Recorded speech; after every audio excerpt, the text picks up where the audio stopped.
संभल से है, जहां 24 नवंबर को संभल में जो हिंसा हुई उसके बाद दंगाइयों पर एक के बाद एक ताबड़तोड़ एक्शन पुलिस की तरफ से लिया जा रहा है। और न सिर्फ एक्शन लिया जा रहा है बल्कि संभल के माहौल को दुरुस्त करने के लिए, शांतिपूर्ण माहौल बनाए रखने के लिए, शांति कायम रखने के लिए लगातार एक के बाद एक कदम प्रशासन की तरफ से उठाए जा रहे हैं। वो चाहे संभल के शुद्धिकरण की बात कर लीजिए या फिर संभल में जिस तरीके से एक के बाद एक पुलिस चौकी का निर्माण की बात हो रही है, आप उसकी तस्वीर ही क्यों ना देख लीजिए। अब जो नई चौकी का निर्माण किया जा रहा है वो नई चौकी का निर्माण हो रहा है सांसद जिया उर रहमान बर्क के घर के ठीक पास में।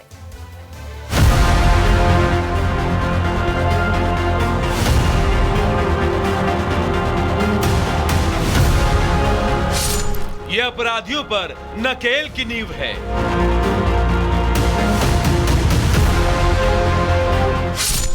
यह योगी के संकल्प की नींव है। यह सनातन के सुरक्षा की नींव है। उत्तर प्रदेश के संभल में बीते साल 24 नवंबर को शाही जामा मस्जिद के सर्वे के दौरान हुए बवाल के बाद पुलिस प्रशासन सुरक्षा के कड़े इंतजाम कर रहा है। पहले शाही जामा मस्जिद के सामने सत्यव्रत पुलिस चौकी का निर्माण कार्य शुरू कराया, तो वहीं अब सपा सांसद जिया उर रहमान बर्क के घर के पास दीपा सराय में एक और नई पुलिस चौकी का निर्माण कार्य शुरू कराया गया है। तस्वीरें मैं आपको दिखाऊंगा। ये देखिए कि जिस जगह पर चौकी बनेगी उसको प्रॉपर कहाँ बाउंड्री होगी वहां पर चूने से मार्क कर दिया गया है। दूसरी तरफ आप देखेंगे कि पुलिस बल यहाँ पर है जो कि इन स्टेप से, आप ये देखिए इस जितने एरिया में चौकी बनेगी उसको इस तरीके से मैपिंग की जा रही है। आपको बता दें कि ये जो दीपा सराय के अंदर चौकी बन रही है ये तकरीबन 100 से 150 मीटर के दायरे में बनेगी। इससे पहले जो चौकी थी उसकी तस्वीर मैं आपको यहाँ पे दिखा दूं। ये देखिए लोहे के टीन शेड में इससे पहले इस तरीके से चौकी थी, लेकिन वो कभी फंक्शनल नहीं हो पाई। इसके ऊपर आप देखेंगे चौकी दीपा सराय, लेकिन अब इस टीन शेड को हटाकर पक्की जो चौकी है वो यहाँ पर बना दी जाएगी। संभल की शांति के लिए ये चौकी बेहद महत्वपूर्ण है। आपको बता दें ये चौकी सपा सांसद जिया उर रहमान बर्क के घर से महज 100 मीटर की दूरी पर बनाई जा रही है। चौकी से 200 मीटर दूर संभल हिंसा का मास्टरमाइंड शारिक साटा का मकान है।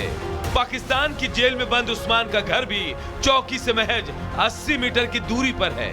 दीपा सराय के कुछ लोग आतंकी संगठन AQIS से जुड़े बताए जा रहे हैं।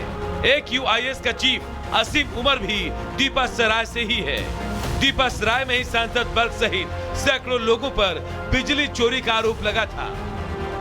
पुलिस की माने तो दीपा सराय इलाका अपराधियों के दृष्टिकोण से काफी संवेदनशील है, इसलिए यहाँ पर अपराधियों की निगरानी रखने और अपराध की रोकथाम के लिए पुलिस चौकी का निर्माण कार्य शुरू कराया गया है।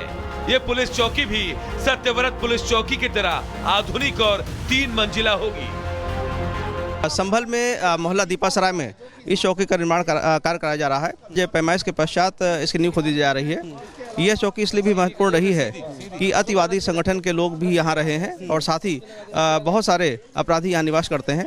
उन पे एक सतत निगरानी रखी जा सके और निगरानी के अनुसार उन पे रोकथाम लगाई जा सके। इस चौकी का निर्माण कराया जा रहा है। चौकी के लिए जब नींव खुदी तो बाकायदा मिठाइयाँ बांटी गई। चौकी खुलने से आम लोग भी बेहद खुश हैं। माना जा रहा है कि नई चौकी बनने से संभल में अपराध पर लगाम लग सकेगी। चौकी के नींव के बाद ये भी कहा जा रहा है कि आज से ही निर्माण कार्य शुरू हो जाएगा। Bureau report, Republic Bharat.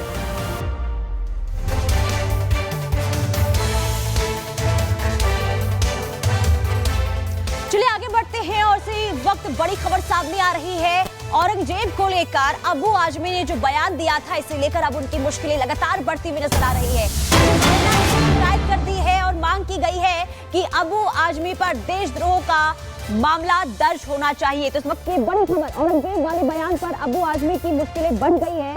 Shiv Sena ने अबू आजमी के खिलाफ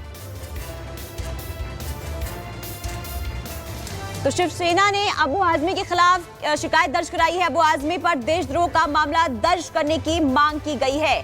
तो महाराष्ट्र के सपा विधायक हैं अबू आजमी, जिन्होंने मुगल शासक औरंगजेब की तारीफ करते हुए कहा था कि हमें इतिहास को गलत दिखाया जा रहा है। औरंगजेब ने कई मंदिर बनवाए, हमें उसे क्रूर शासक नहीं मानना चाहिए। इसके बाद विवाद खड़ा हो गया है।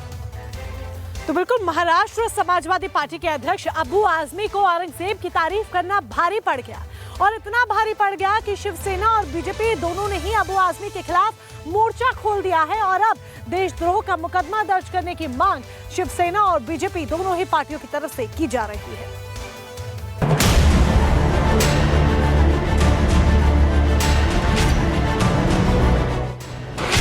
औरंगजेब से प्रेम या सियासी गेम, मुगलों की वकालत, अब बढ़ेगी आफत।